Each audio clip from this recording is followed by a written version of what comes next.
microphone.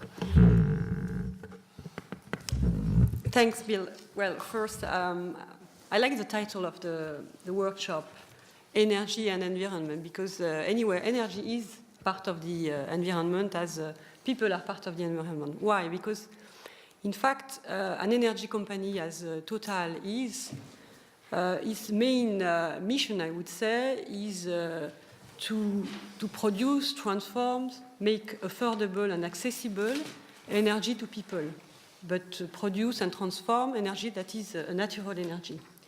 So, for sure, Total historically is on its main market, its main production is oil and gas, so fossil fuels. Then, anyway, when you produce, transform energy beyond the market, we have impacts on environment. We produce natural resources. We have impact on people. So our role, for sure, is still to be able to produce and give access to the more people we can, the energy they wish to have a better life, but to do it by better and better understanding the impact we can have on them and on environment, and better integrate all the challenges. One of them being the climate change induced by greenhouse gas emissions, CO2 concentration in the atmosphere. I will come back on that.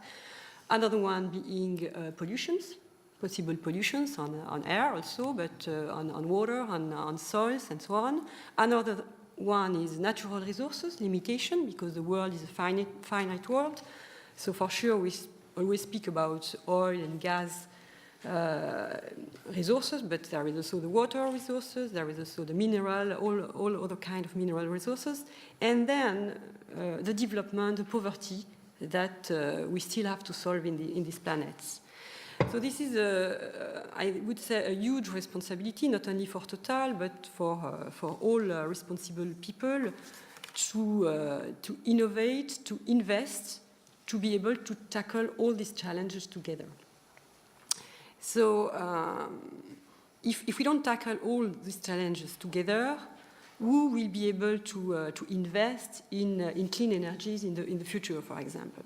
Because we need really to link economy, social, and environment. So now, some observations, I would say, in energy. We all know, and you've spoken about the IEA scenarios, that the energy demand will increase and by about 25% between now and 2030.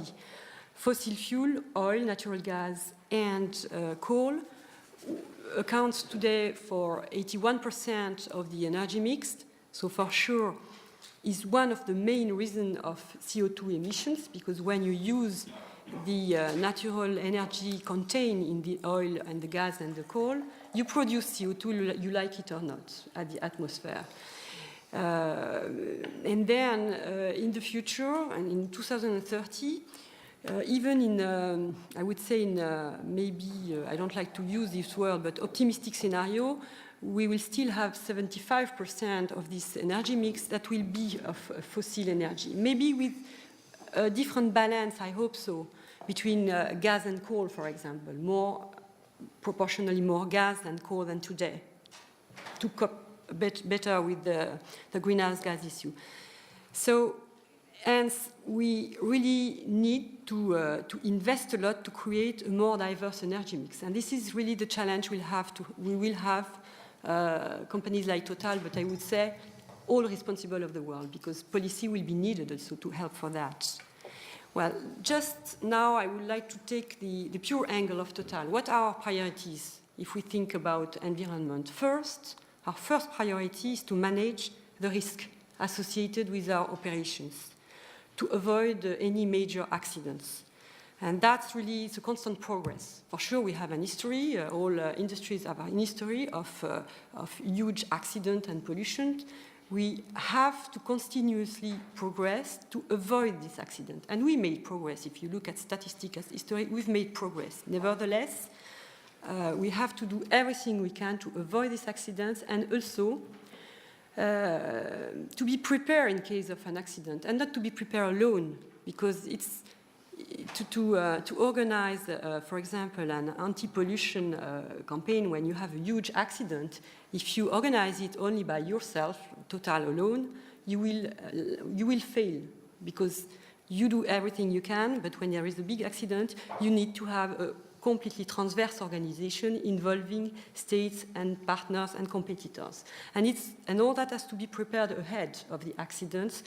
We have to train people to invest and to be prepared for that. So this is really our first priority, because you can speak about climate change, you can speak about everything. If you are not ready for that, I think you are not responsible. Second priority is to identify and reduce the environmental and health impacts of our operations. For our projects, for example, in addition to stringent criteria on economics, because still we have to remain economic to be able to invest even on an environmental issue, we always, in the decision process, integrate criteria like life cycle assessments, environmental risk, and we have to imagine solutions for that. Even, I would say, in total, to be prepared in the future for a price signal on CO2, all new projects have to integrate, thank you, in their economic evaluation a price to the CO2, which is today 25 euro per ton, which is very high compared to what you see everywhere, even in Europe, but everywhere in the planet. It helps, it pushes our engineers to try to find solutions to lower the emissions of CO2. Even then, the decision is taken, and the people who decide, the executives, knows that the price is not real today. But this pushes our engineers to go and to find the best solution in terms of energy consumptions and CO2 emission. Then,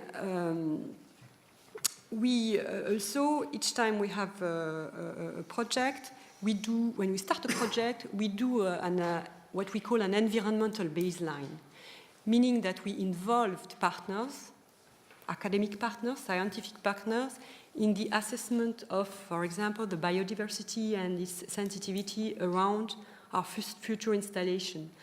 Sometimes it pushes us in, I would say, kind of trouble. I would like to take the example of the harbor that we had to build in Yemen, to build the LNG facilities. When we were doing these baseline studies, scientific from UNEP told us, okay, there you have corals, which are very rare, very specific. We do not know if they exist elsewhere. So what do? It was too late for us to change all our plans, so we decided to transplant all the corals outside and to follow it. And now it's a very nice program for the UNEP, for the scientific. It's just an example, but it's a nice example, so I like to speak about it. Then, maybe less spectacular, but very important for us, is the commitment we have taken to lower our flaring. So when I don't know if everybody is familiar, there are a lot of people of Total here, but I don't know if everybody is familiar with flaring, but flaring is when you produce an oil field, generally with the oil comes gas.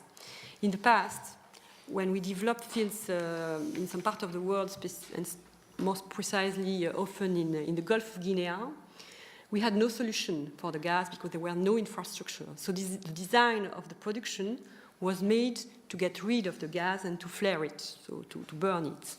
Today we know that this flaring is a shame in a way, because you waste energy and you contribute to the greenhouse gas. So we have decided since 2001 not to develop any field with continuous flaring, and we also develop solutions and projects to lower the flaring, to be able to lower the flaring in 2015 from half compared to 2005, which demands once more partnership, agreement conviction from us,